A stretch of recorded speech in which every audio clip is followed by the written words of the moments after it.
Hello friends, welcome back to Pink's Kitchen Tamil. இன்னைக்கு நம்ம கருவேப்பிலை ரசம் எப்படி செய்யறதுன்னு தான் பார்க்க போறோம். இது ரொம்ப ஈஸியா பண்ணிரலாம். ரொம்ப ஹெல்தியான ரெசிபி. உங்களோட இம்யூனிட்டியை நல்லாவே பூஸ்ட் பண்ணும். சோ இந்த ரெசிபியை பார்க்கிறதுக்கு முன்னாடி இதுக்கு தேவையான பொருட்கள் என்னென்னன்னு பார்த்துட்டு வந்துடலாம். ஒரு இடிக்கிற கல்லுல 1 டீஸ்பூன் மிளகு, அப்புறமா 1 டீஸ்பூன் ஜீரகம் சேர்த்துக்கோங்க. இது நல்லா ஃபைன் பவுடரா தட்டிருங்க.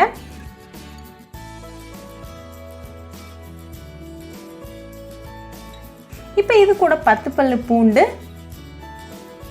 கொஞ்சமா கருவேப்பிலை இலைகள், அப்புறமா 1 பச்சை மிளகாய் சேர்த்துக்கோங்க.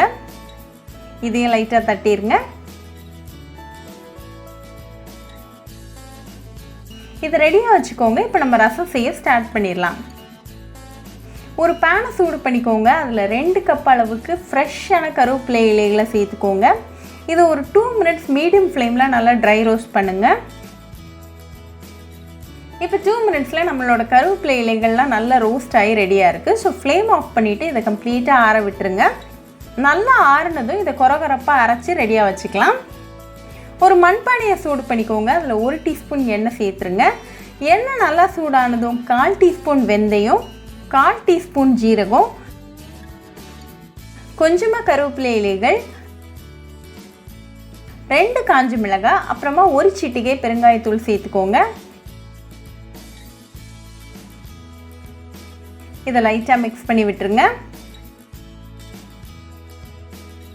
இப்போ இது கூட நம்ம இடித்து வச்சுருக்கிற அந்த இன்க்ரீடியன்ட்ஸ், 2 பழுத்த தக்காளி பொடிசாக கட் பண்ணது,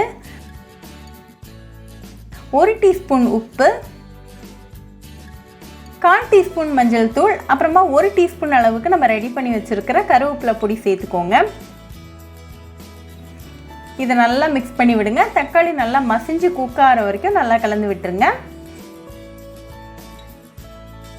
இப்போ தக்காளி சூப்பராக குக் ஆகி ரெடியாக இருக்குது. ஸோ இது கூட 1/2 கப் அளவுக்கு புளி தண்ணி, அப்புறமா 2 கப் அளவுக்கு தண்ணி சேர்த்துக்கோங்க.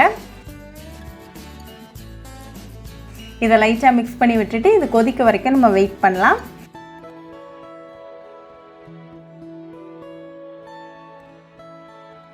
இது இப்போ லைட்டாக கொதிக்க ஆரம்பிச்சிருக்கு. ஸோ இந்த ஸ்டேஜில் ஃப்ளேம் ஆஃப் பண்ணிவிட்டு கொஞ்சமாக கொத்தமல்லி இலைகளை தூவிடுங்க.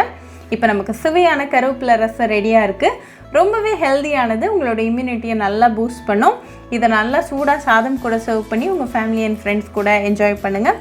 கண்டிப்பாக இந்த கருவேப்பிலை ரசம் ரெசிபி உங்கள் வீட்டில் ட்ரை பண்ணி பாருங்கள். ட்ரை பண்ணிவிட்டு எப்படி இருந்துச்சுன்னு எனக்கு கமெண்ட்ஸில் சொல்லுங்கள். ஒரு சூப்பரான ரெசிபியோட உங்களை பார்க்குற வரைக்கும் பாய் ஃப்ரெண்ட்ஸ்.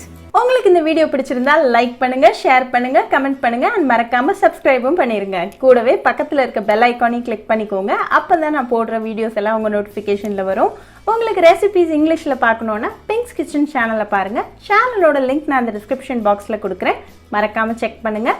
இன்னொரு இன்ட்ரெஸ்டிங்கான ரெசிபியோடு உங்களை பார்க்குற வரைக்கும் பாய் ஃப்ரெண்ட்ஸ்.